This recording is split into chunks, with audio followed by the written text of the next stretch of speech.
Dans ma famille, j'ai toujours été le second choix, l'arrière-pensée.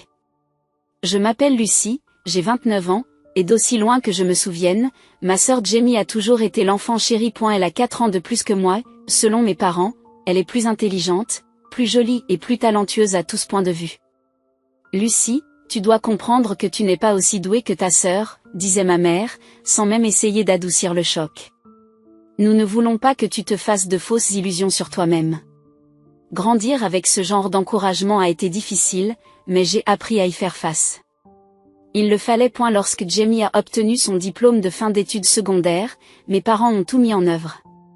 Ils lui ont payé une bonne université et lui ont même loué un appartement parce qu'elle ne voulait pas vivre dans un dortoir avec ces gens-là. 3 ans plus tard, lorsque mon tour est venu, mes parents m'ont lâché une bombe. Nous n'avons pas d'argent pour payer les frais de scolarité. Nous n'avons pas d'argent pour ton université, a dit papa sans embâche pendant le dîner, tu devras te débrouiller toute seule. Jamie était assise juste là, envoyant des SMS sur le nouveau téléphone qu'il lui avait acheté, sans même lever les yeux. C'est ce que j'ai fait. J'ai travaillé dans un café local pendant 1 an, économisant chaque centime que je pouvais tout en vivant avec mes parents.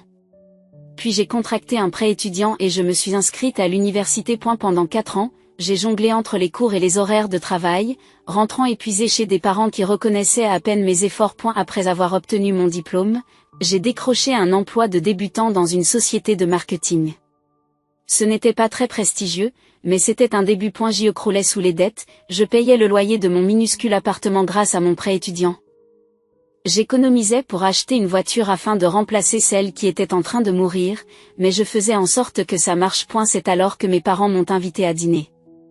Il faut qu'on parle de quelque chose d'important, a dit mon père, d'une voix inhabituellement sérieuse.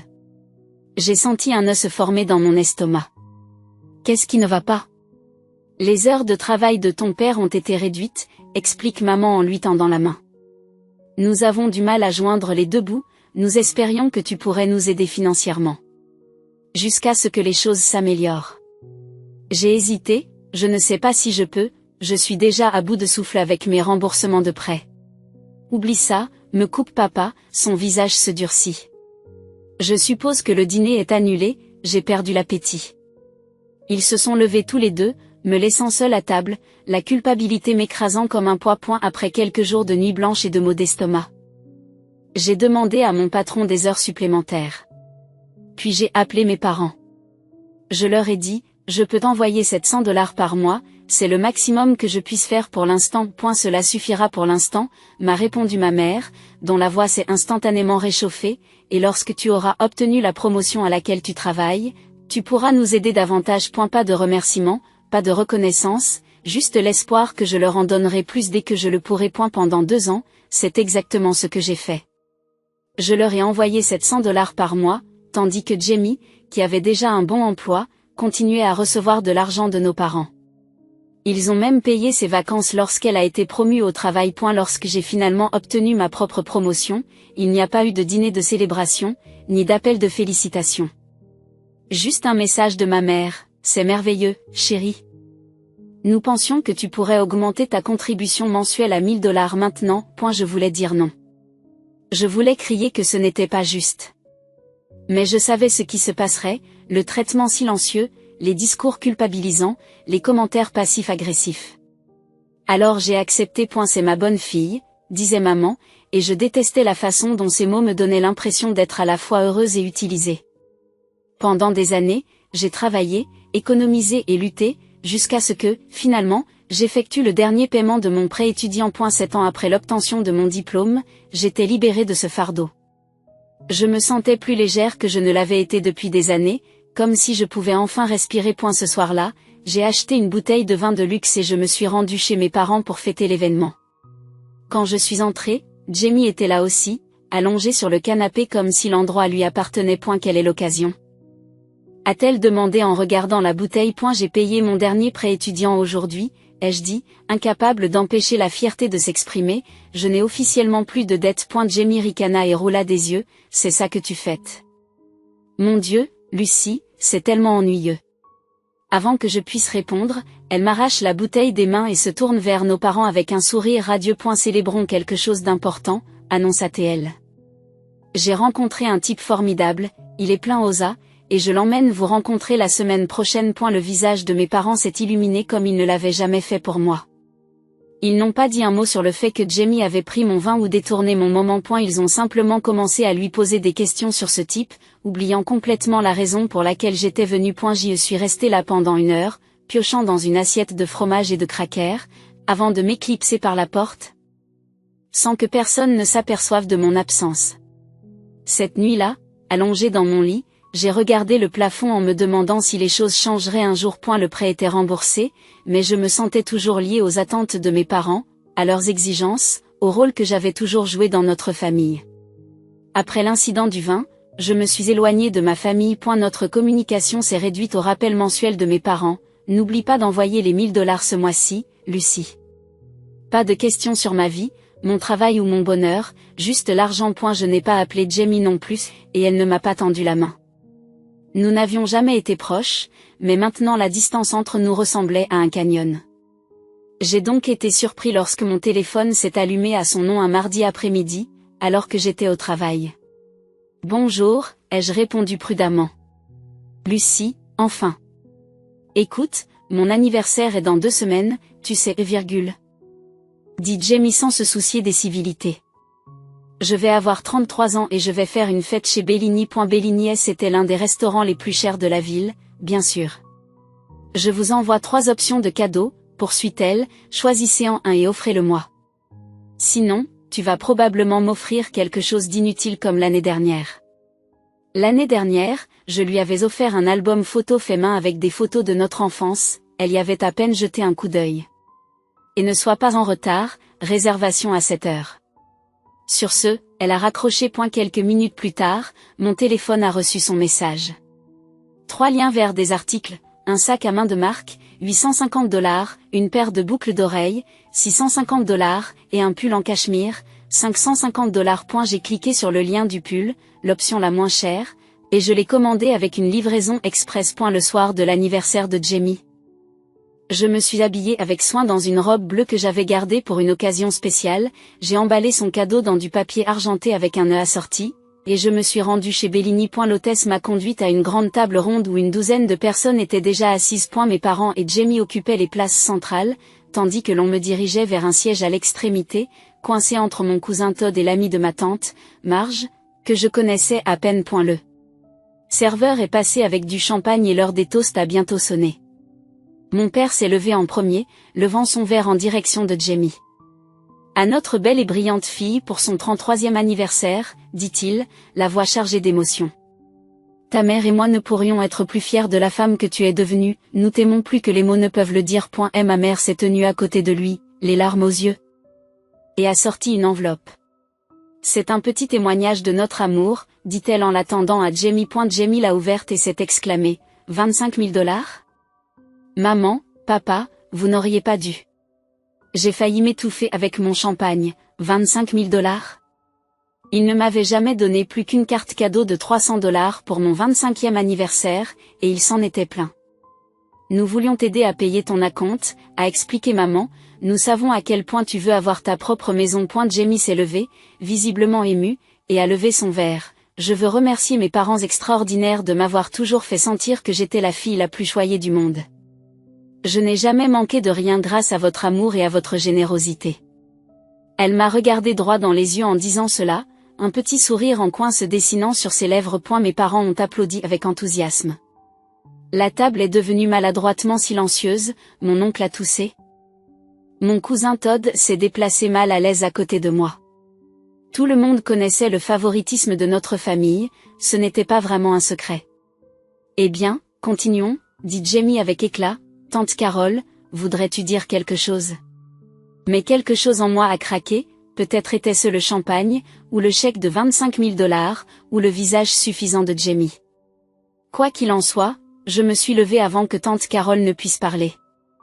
En fait, ai-je dit, la voix plus ferme que je ne le sentais, je crois que c'est à moi de parler maintenant. Le sourire de Jamie affaibli. Lucie, puis Carole.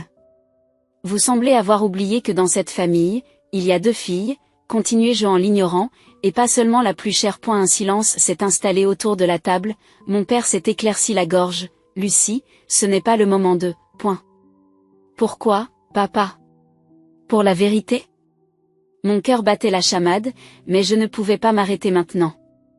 Toute ma vie. Je n'ai rien voulu d'autre que toi et maman m'aimiez comme vous aimez Jamie. Mais je me rends compte maintenant que ça n'arrivera jamais. Tu exagères, dit ma mère d'un ton dédaigneux, c'est tout à fait ton genre, toujours en train de te faire des reproches, point. Vraiment? Je me suis retournée pour leur faire face. Quelle est l'adresse de mon appartement? Mes parents se sont regardés, la confusion se lisant sur leur visage.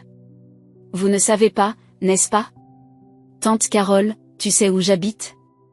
Ma tante a hoché la tête, les appartements Parkview, rue Maple, appartement 3B. Je me suis retournée vers mes parents, pour quelle entreprise je travaille?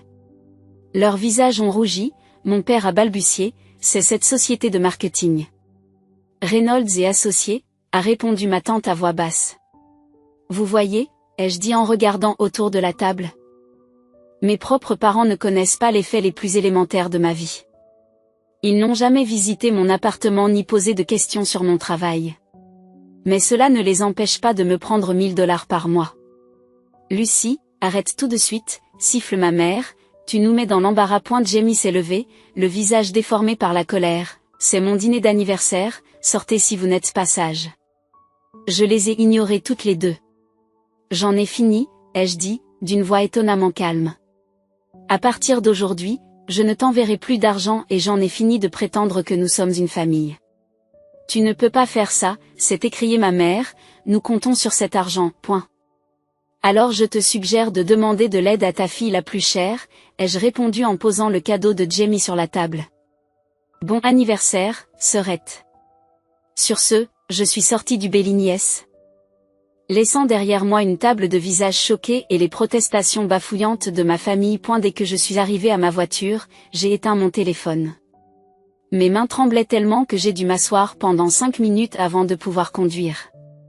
Avais-je vraiment fait cela?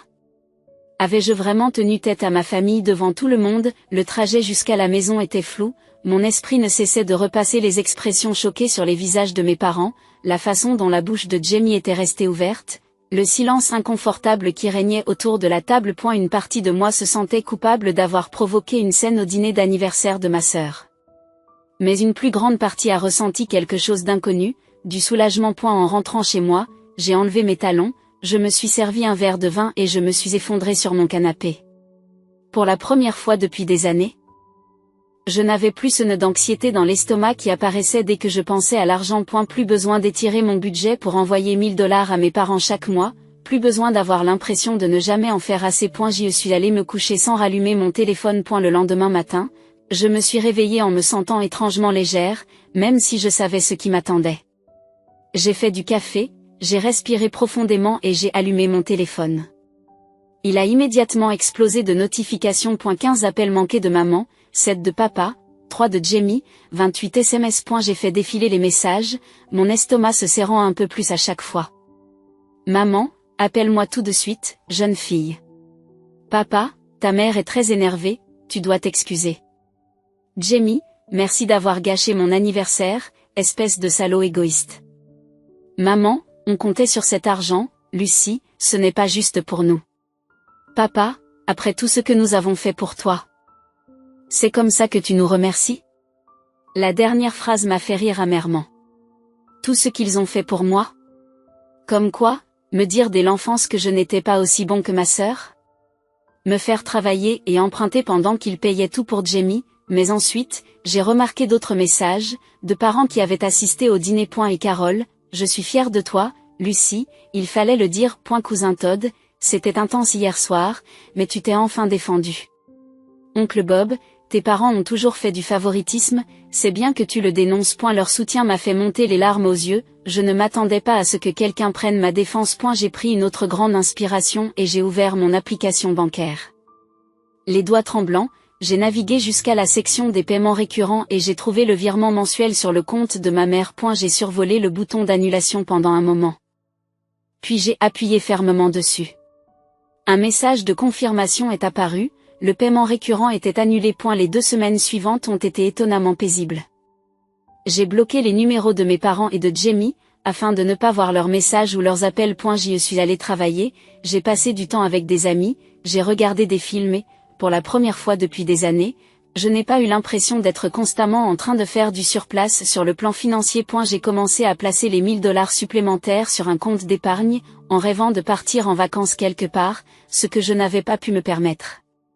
Depuis l'université. Puis, exactement 2 semaines après l'incident du dîner d'anniversaire, j'ai reçu un courriel de ma mère. Lucie, nous avons remarqué que l'argent n'est pas arrivé ce mois-ci. Je suis sûre qu'il s'agit d'un oubli de ta part. Mais nous avons besoin que tu t'en occupes immédiatement. Ton père et moi dépendons de cette contribution. S'il te plaît, reviens sur ta décision hâtive et reprends les paiements, maman. Comment allez-vous? Aucune mention de ce qui s'est passé au restaurant. Juste une demande d'argent, je n'ai pas répondu. Une semaine plus tard, un autre courriel m'est parvenu. Lucie, cela a assez duré. Nous sommes tes parents et tu nous dois au moins cette somme. L'argent n'est pas arrivé et nous avons dû annuler plusieurs dépenses nécessaires. Appelle-nous immédiatement, maman. Encore une fois, je n'ai pas répondu, mais cette fois, j'ai fait quelque chose que je n'avais jamais fait auparavant. J'ai transféré l'email à Jamie avec un petit message. Peut-être que tu devrais les aider pour une fois. Elle a répondu dans les minutes qui ont suivi. Ce n'est pas ma responsabilité. Tu essaies juste de te libérer de tes obligations. Ce sont aussi tes parents. J'ai répondu, c'est drôle. Ils t'ont toujours traité comme leur seul enfant, et maintenant qu'il y a de l'argent en jeu, tout à coup je suis aussi leur fille. Elle n'a pas répondu. Une semaine s'est écoulée, j'étais en train de préparer le dîner un soir quand on a sonné à ma porte. Comme je n'attendais personne, j'ai jeté un coup d'œil par le Judas. Mes parents se tenaient dans le couloir. Mon cœur s'est mis à battre la chamade, j'ai envisagé de faire semblant de ne pas être à la maison, mais ils ont dû voir les lumières allumées. J'ai pris une grande inspiration et j'ai ouvert la porte. Mais seulement partiellement, en gardant la chaîne. Qu'est-ce que vous faites ici? J'ai demandé, surpris par la fermeté de ma voix. Ils avaient l'air fatigués. La chemise de mon père était froissée et les cheveux de ma mère, habituellement parfaitement coiffés, étaient tirés en arrière en une queue de cheval désordonnée. Lucie, s'il te plaît, dit ma mère d'une voix plus douce que d'habitude, pouvons-nous entrer? Il faut qu'on parle. J'ai hésité, puis j'ai décroché la chaîne et j'ai reculé. Elles entrèrent prudemment, comme si elles se trouvaient en territoire inconnu, ce qui, je m'en rendis compte, était le cas.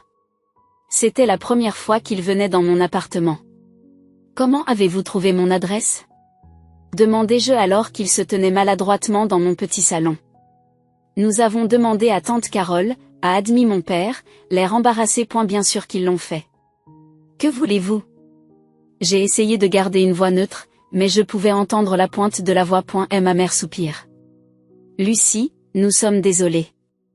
Nous avons réfléchi à ce que tu as dit au restaurant, et tu avais raison. Nous n'avons pas été justes avec toi. Nous ne nous sommes pas intéressés à ta vie comme nous aurions dû le faire. Je les ai regardés, méfiante, et nous voulons arranger les choses, a ajouté mon père, tu nous manques. Mon argent vous manque, virgule. Ai-je dit sans embâge. Ce n'est pas vrai, a protesté ma mère, mais je pouvais voir une lueur d'espoir dans ses yeux, nous regrettons sincèrement la façon dont nous vous avons traité. Vous regrettez que j'ai fini par me défendre et que je vous ai coupé les vivres, ai-je corrigé. Vous regrettez que votre distributeur automatique ait soudainement cessé de fonctionner. Lucie, s'il te plaît, a commencé mon père, mais j'ai levé la main. Non, je ne veux pas l'entendre. J'ai passé toute ma vie à essayer de gagner ton amour et ton approbation, et j'en ai fini. J'en ai assez d'essayer de rivaliser avec Jamie, j'en ai assez de sentir que je ne suis jamais assez bien, et j'en ai assez de t'envoyer de l'argent pour lequel je travaille dur alors que tu ignores tout le reste à mon sujet. Ils se sont regardés l'un l'autre, ne s'attendant manifestement pas à un tel niveau de résistance. Nous te donnons le temps de réfléchir, a finalement dit ma mère. Nous attendrons ton appel. Mes parents sont partis peu après, en promettant de me laisser de l'espace, mais en précisant qu'ils attendaient bientôt de mes nouvelles. J'ai refermé la porte derrière eux et je me suis appuyée contre elle, le cœur battant. Une partie de moi voulait croire qu'ils étaient sincères, qu'ils regrettaient vraiment la façon dont ils m'avaient traité. Mais la partie la plus grande et la plus sage savait qu'il n'en était rien. Cette nuit-là, je n'ai pas pu dormir. Je me tournais et me retournais, repassant notre conversation et me remettant en question. Avais-je été trop dur?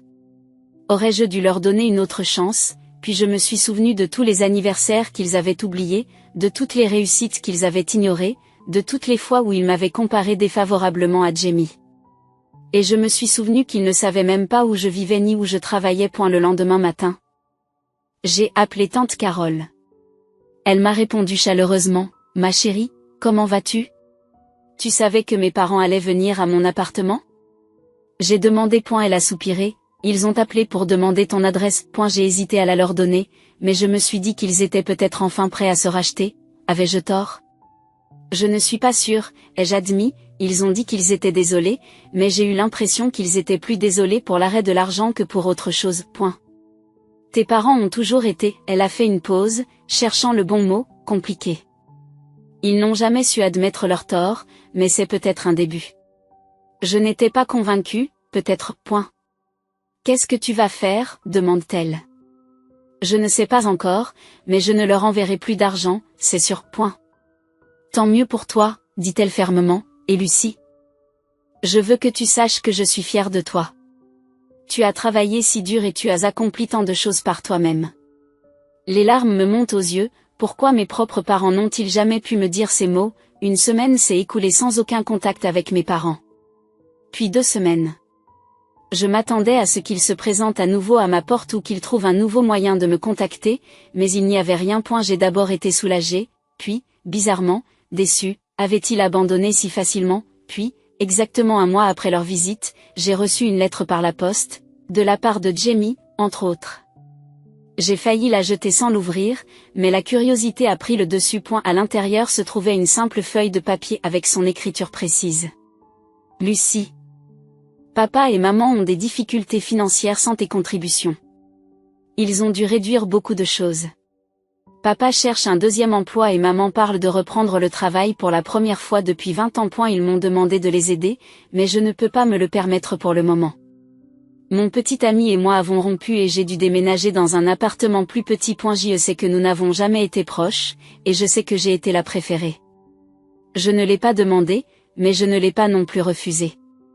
Je n'avais jamais réalisé à quel point ils s'appuyaient sur toi financièrement jusqu'à maintenant. Ce n'est pas juste qu'ils attendent autant de toi et qu'ils me donnent autant. Je ne te demande pas de recommencer à leur envoyer de l'argent. Je voulais juste que tu saches qu'ils ont vraiment du mal à s'en sortir. Tu pourrais peut-être les appeler? Jamie. J'ai regardé la lettre avec incrédulité. Jamie reconnaissait l'injustice? Jamie n'exigeait pas que je reprenne les paiements, c'était tellement inhabituel que j'ai relu la lettre 3 fois, à la recherche d'un piège, d'une culpabilisation, d'une manipulation, mais il n'y en avait pas ce soir-là.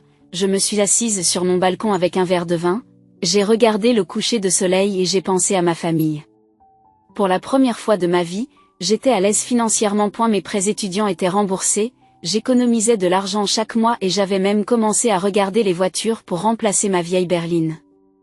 Tout cela était possible parce que je ne subvenais plus aux besoins de mes parents. Mais étais-je heureux? Oui, j'ai réalisé avec surprise que je l'étais. J'avais de bons amis, un travail qui me plaisait et la liberté de faire mes propres choix sans culpabilité ni pression constante. Je n'avais pas besoin de l'approbation de ma famille pour être heureuse. Le lendemain, j'ai reçu un appel d'un numéro inconnu. Contre mon gré, j'ai répondu. C'est papa. Lucie, s'il te plaît ne raccroche pas, ta mère et moi avons beaucoup réfléchi. J'ai attendu, sans rien dire. Nous nous sommes trompés, a-t-il poursuivi, la voix légèrement cassée. Nous nous sommes toujours trompés dans notre façon de te traiter. Nous t'avons considérée comme acquise. Nous attendions trop et nous ne donnions pas assez. Et nous sommes désolés, vraiment désolés. C'était la première fois que j'entendais des excuses sincères de sa part. Mais je me suis déjà fait l'avoir, papa, non, laisse-moi finir, a-t-il interrompu, nous ne nous attendons pas à ce que tu nous envoies à nouveau de l'argent. Ce n'est pas pour ça que j'appelle. C'est juste que tu nous manques et que nous aimerions avoir une chance de faire mieux. D'être de meilleurs parents pour toi. J'ai fermé les yeux, partagé entre l'espoir et la méfiance. Je ne sais pas si je peux faire confiance à ça. Je comprends, dit-il calmement. Nous n'avons pas gagné votre confiance. Mais si vous êtes d'accord, nous aimerions essayer. Peut-être pourrions-nous prendre un café un jour? Juste pour parler? J'ai réfléchi un long moment. Peut-être, ai-je finalement dit, mais pas tout de suite, j'ai besoin de plus de temps, point. Nous attendrons, a-t-il promis, le temps qu'il faudra, point. Après avoir raccroché, je suis restée assise un moment, réfléchissant à la conversation. S'agissait-il d'une nouvelle tactique de manipulation? Ou avaient-ils vraiment réalisé ce qu'ils avaient fait? Je n'en étais pas sûre et je n'étais pas encore prêt à le découvrir. Les mois qui ont suivi ont été déterminants.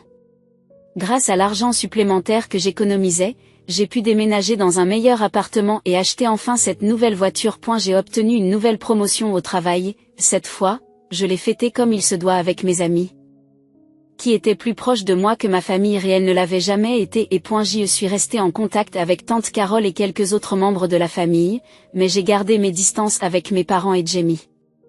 J'avais besoin de cet espace pour découvrir qui j'étais sans leurs attentes et leurs jugements. 6 mois après la confrontation au restaurant, j'ai finalement accepté de rencontrer mes parents pour prendre un café. Au début, c'était gênant et tendu, mais c'était aussi différent. Ils m'ont posé des questions sur ma vie, mon travail, mon nouvel appartement. Ils ont écouté mes réponses. Il n'y a pas eu de comparaison avec Jamie, ni de remarques subtiles sur la façon dont je pourrais faire mieux. À un moment de partir, mon père m'a dit: nous sommes fiers de toi, Lucie, nous aurions dû te le dire il y a longtemps. Ces mots, si simples et pourtant si profonds, m'ont fait monter les larmes aux yeux. Je n'ai pas dit que je leur pardonnais. Je n'en étais pas encore là. Mais pour la première fois, j'ai pensé que peut-être, un jour, je pourrais le faire. À un cours de l'année qui a suivi, j'ai reconstruit ma vie selon mes propres termes. J'ai recommencé à sortir, je me suis fait de nouveaux amis et j'ai même fait un voyage en solitaire en Europe avec l'argent que j'avais économisé. J'ai appris que j'étais plus forte que je ne l'avais jamais cru. J'ai appris que je n'avais pas besoin de la validation de ma famille pour être heureuse. Et ma relation avec mes parents et Jamie reste compliquée. Nous reconstruisons lentement la confiance, un pas prudent à la fois. Parfois, je me dis que nous ne serons jamais vraiment proches, et j'ai accepté cette possibilité.